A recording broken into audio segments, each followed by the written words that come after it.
ตอนนี้ก็มาหอดขั้นตอนขางัวขางัวสังเกตก็ให้งัวตัวสีเหลืองๆก็มีกลิ่นหอมแล้วเขาจะเอามาตำเนาะ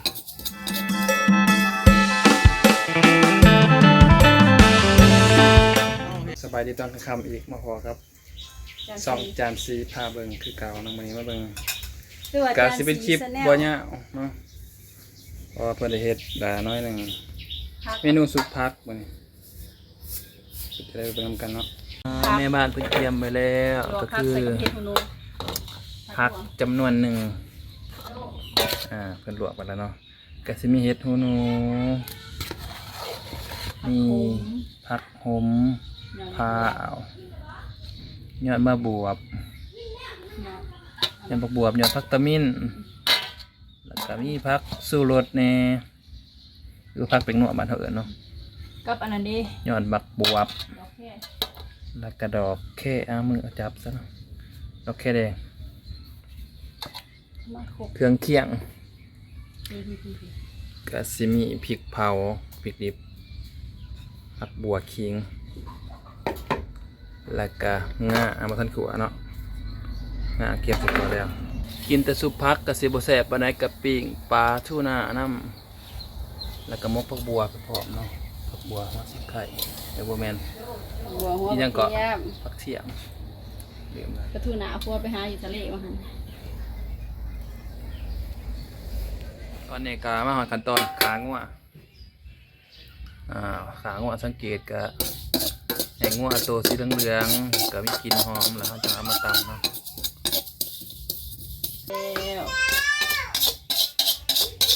งัวสุกแล้วเนาะงัวสุกแล้วก็เอามาตำต่อบาดเนี่ย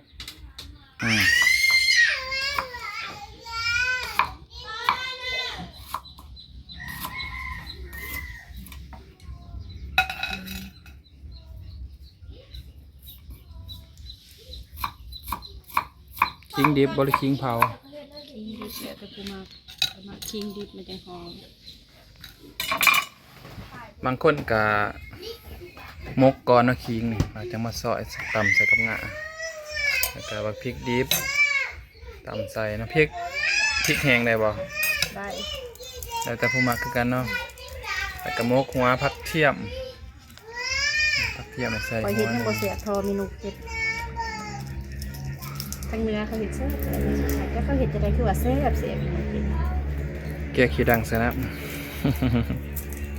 มันเห็ดให้กินข้าวสุกหมักอันนั้นเนี้ยก็มะเขือใส่ปีก็ยังเสียไปเอาบนเฮียน้ำเขาก็จะกระเซิร์นเพิ่นมาข่าวคลิปใน2 จานสีพาเบิ่งแม่นกแม่จันทร์คำประสงค์สาวสยามบุรี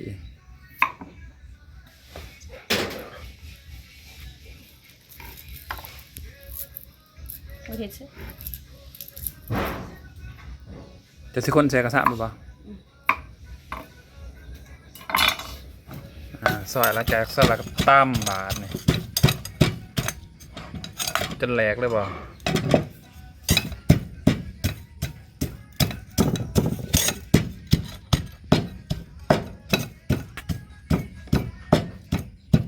เปิดไฟสากแตก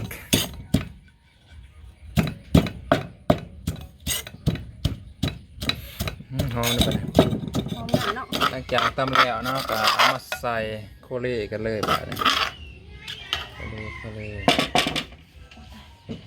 ดูดผงนัวใส่หน่อยนัวหน่อยใส่ลายนัวลาย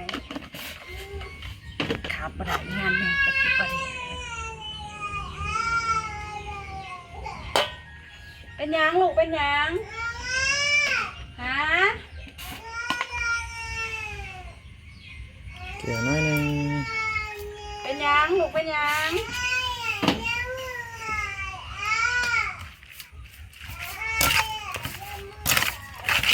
คนทุกอย่างให้เขากันเป็นยังลูกเป็นยังเอาทุกอย่างไม่ควรเอาใส่สักเลยมือเขาเอาทุกอย่างเอาข้างนี้บ่เนี่ยท เขาบ่มีศพมือเด้ศพมือเขาอยู่ที่อีสานที่เก้า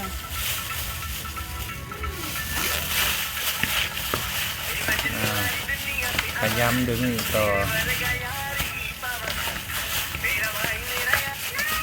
พักกันยังเก็บจากสวน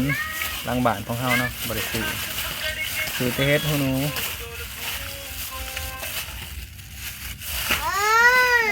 โดย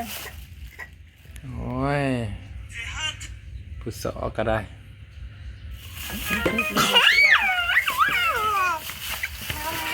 สอถ่ายคลิปก็มีเสียงเพิ่นนำแล้วกระเทือกันเลย จะได้เมลูกอ่อนใส่ผักหอมมาใส่มาใส่เลย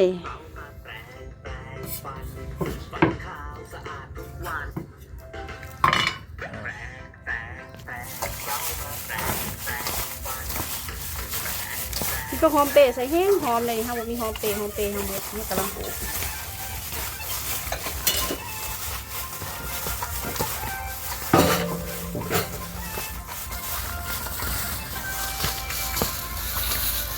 ซีมเลย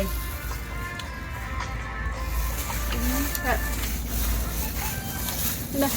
ตอนซีมซีมเฮ็ด ไม่ใส่อะไร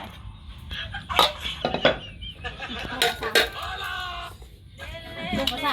หลับไปหลังตะโขกมาไหวในห้าแนววงไว้ แซ่บเก่า